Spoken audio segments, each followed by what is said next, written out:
आज हम गुजरात के एक ऐसे शख्स की कहानी बताएंगे जो दौलत के मामले में अंबानी को भी टक्कर दे रहा है। हर दिन नए नए बेंचमार्क सेट कर रहा है और न सिर्फ भारत में बल्कि पूरी दुनिया में अपना दबदबा बना रहा है। हम बात कर रहे हैं भारत के मशहूर बिजनेसमैन गौतम अडानी की, जिन्हें एक वक्त था कि आर्थिक तंगी के कारण पढ़ाई छोड़नी पड़ी थी, लेकिन आज ये एयरपोर्ट से लेकर बंदरगाह और कोयले से लेकर घर में इस्तेमाल होने वाले तेल तक से पैसा कमा रहे हैं। लेकिन बहुत ही कम लोग ऐसे हैं जो इनके बारे में जानते हैं। अगर आप गौतम अडानी की कामयाबी की राज जानना चाहते हैं तो देखिए उनकी जिंदगी और व्यापार का सफरनामा। गौतम अडानी यूं तो रिलायंस इंडस्ट्री के संस्थापक धीरूभाई अंबानी की ही तरह पहली पीढ़ी के बिजनेसमैन हैं, लेकिन आज उनकी नेटवर्थ बाकी उद्योगपतियों से कई ज़्यादा है, क्योंकि एक डायलॉग है जो गौतम अडानी ने सिद्ध किया कि कोई भी धंधा छोटा या बड़ा नहीं होता और धंधे से बड़ा कोई धर्म नहीं होता। अब हम ऐसा इसलिए कह रहे हैं क्योंकि समय के साथ अडानी को जो भी धंधा मिला उन्होंने उसे पूरे मन से किया और सक्सेस होते चले गए, लेकिन उनके फर्श से अर्श तक पहुंचने तक का सफ़र काफ़ी कठिनाइयों से भरा हुआ है। इनका जन्म 1962 में अहमदाबाद के एक आर्थिक रूप से कमज़ोर परिवार में हुआ। पिता का छोटा सा काम था लेकिन कुछ खास चल नहीं रहा था। ऐसे में वक्त के साथ आर्थिक हालत और बिगड़ते चले गए, जिसकी वजह से गौतम अडानी को अपनी पढ़ाई को बीच में ही छोड़नी पड़ी और काम के लिए हाथ पैर मारने पड़े। इसी बीच वह बड़े शहर बड़ी उम्मीदें लेकर कम उम्र में ही मुंबई आ गए, जहां शुरुआत में तो काफ़ी संघर्ष पड़ा, लेकिन कुछ वक्त के बाद उन्हें एक डायमंड सप्लायर के वहां नौकरी मिल गई। 3 सालों के बाद काम करने के बाद उन्हें समझ में आया कि जिंदगी में करना क्या है, इसलिए वह नौकरी छोड़कर अपना काम शुरू किया और जवेरी बाजार में डायमंड ब्रोकरी की शुरुआत की। गौतम अडानी को अपनी जिंदगी का राय पता था, यानी वो काम क्यों कर रहे हैं, इसलिए उन्होंने जी तोड़ मेहनत की और कम उम्र में ही धंधा दौड़ा दिया। लेकिन उनकी किस्मत चमकी 1981 से, जब उनके बड़े भाई ने उन्हें अहमदाबाद बुलाया। दरअसल भाई ने सामानों को लपेटने वाला प्लास्टिक की एक कंपनी खरीदी, मगर वो चल नहीं रही थी क्योंकि जो कच्चा माल चाहिए था वो ज़रूरत के हिसाब से नहीं मिल पा रहा था। बाहर देशों से कच्चे माल को इंपोर्ट करना पड़ रहा था। ऐसे में इसे एक अवसर के तौर पर देखते हुए अडानी ने कांडला पोर्ट पर प्लास्टिक ग्रैन्यूल्स का आयात शुरू किया और 1988 में शुरू की अडानी एक्सपोर्ट, जिसका नाम बदल कर बाद में अडानी इंटरप्राइजेस कर दिया गया। इसमें धातु, एग्रीकल्चर प्रोडक्ट और कपड़े की कमोडिटी ट्रेडिंग होती थी।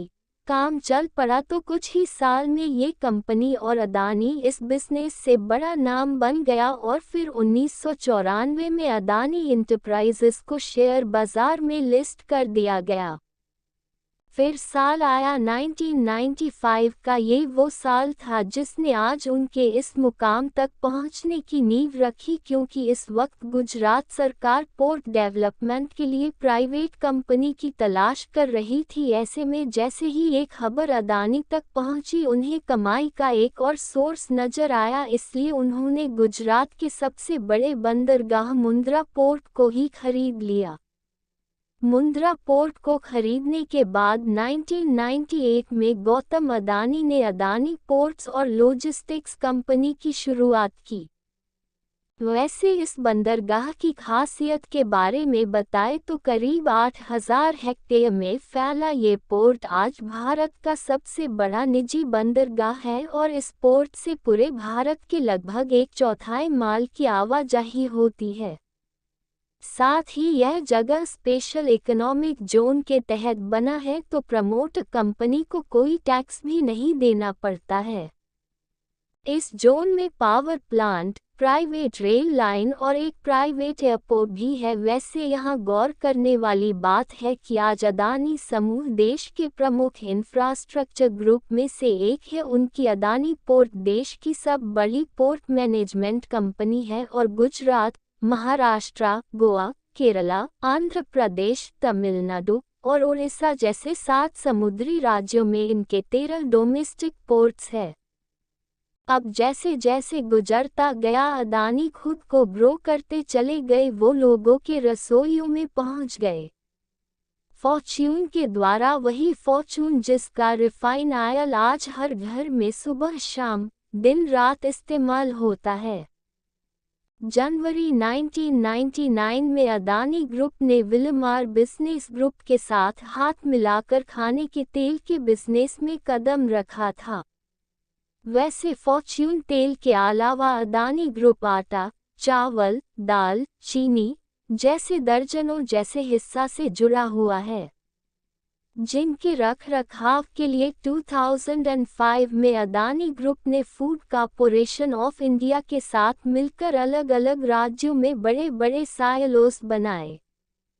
साइलोस वो चीज़ होती है जिसमें बड़े पैमाने पर अनाज को रखा जाता है। साइलोस के कनेक्टिविटी के लिए अदानी ग्रुप ने नीचे रेल लाइन भी बनाई ताकि अनाज को लाने और ले जाने में आसानी हो। अब गौतम अदानी को काले कोयले में भी पैसा दिखा। उन्होंने डोमेस्टिक इलेक्ट्रिसिटी का जनरेशन किया, बड़े बड़े राज्यों को बिजली सप्लाई करनी शुरू की, लेकिन इतने बड़े पावर प्लांट को चलाने के लिए ज़रूरत से ज़्यादा कोयला चाहिए था, इसलिए दिमाग चलाया और इसलिए ऑस्ट्रेलिया के एक कोल माइन को खरीद डाला। फॉर्च्यून इंडिया मैगजीन के मुताबिक 2010 में अदानी ने लिंक एनर्जी से 12,147 करोड़ में कोयला खदान खरीदी थी। इस खदान में 7.8 बिलियन टन के खनिज भंडार है जो हर साल 60 मिलियन टन हर साल कोयला पैदा कर सकती है। इसी तरह इंफ्रास्ट्रक्चर की कमी से इंडोनेशिया में मौजूद तेल, गैस और कोयला के लिए अदानी ग्रुप ने साउथ सुमात्रा से कोयला ढुलाई के लिए $1.5 अरब निवेश करने की घोषणा की। उस समय इंडोनेशिया इन्वेस्टमेंट अथॉरिटी ने बताया था कि अदानी ग्रुप 5 करोड़ टन की क्षमता वाले एक कोल हैंडलिंग पोर्ट का निर्माण करेगा और साउथ सुमित्रा आइलैंड की खदानों से कोयला निकालने के लिए 250KILOMILLISCCOND रेल लाइन बिछाएगा। इसी तरह अदानी अपना कारोबार फैलाते गए और पैसा अकाउंट में आता चला गया। जिस अदानी साम्राज्य का कारोबार 2002 में $76.5 करोड़ था, वो 2014 तक आते आते $10 अरब हो गया। साथ ही वक्त की ज़रूरत को देखते हुए अदानी ग्रुप ने नेचुरल गैस के क्षेत्र में भी बिजनेस को बढ़ाया और 2017 में सोलर PV पैनल बनाना शुरू किए। उधर बंदरगाह और निजी रेल लाइन के बाद अदानी ने एयरपोर्ट्स की तरफ उड़ान भरी और 2019 में अहमदाबाद, लखनऊ, मंगलौर, जयपुर, गुवाहाटी और त्रिवेंद्रपुरम जैसे 6 हवाई अड्डों के मॉडर्नाइजेशन और ऑपरेशन की जिम्मेदारी उठा ली। अब अगले 50 सालों तक अदानी ग्रुप इन सभी एयरपोर्ट का ऑपरेशन, मैनेजमेंट और डेवलपमेंट संभालेगा। वही मुंबई इंटरनेशनल एयरपोर्ट लिमिटेड में भी अदानी ग्रुप के पास 74% की हिस्सेदारी है और ये बताने की ज़रूरत नहीं है कि भारत में मुंबई एयरपोर्ट दिल्ली के बाद देश का सबसे बड़ा एयरपोर्ट है। वैसे जिस तरह सुंदर आकार लेने से पहले सोने को खूब तपाया जाता है, ठीक उसी तरह गौतम अदानी को भी जीवन में कई तरह का ताप झेलना पड़ा। उनका सामना कई तरह के विवादों से हुआ, लेकिन उन्होंने सबसे पार पाया और एक सबसे अलग मुकाम हासिल किया, जिसका नतीजा है कि आज गौतम अदानी का कारोबार पूरी दुनिया में फैला हुआ है। उम्मीद है गौतम अदानी की यह सक्सेस स्टोरी आपको जरूर पसंद आई होगी। Thanks for watching.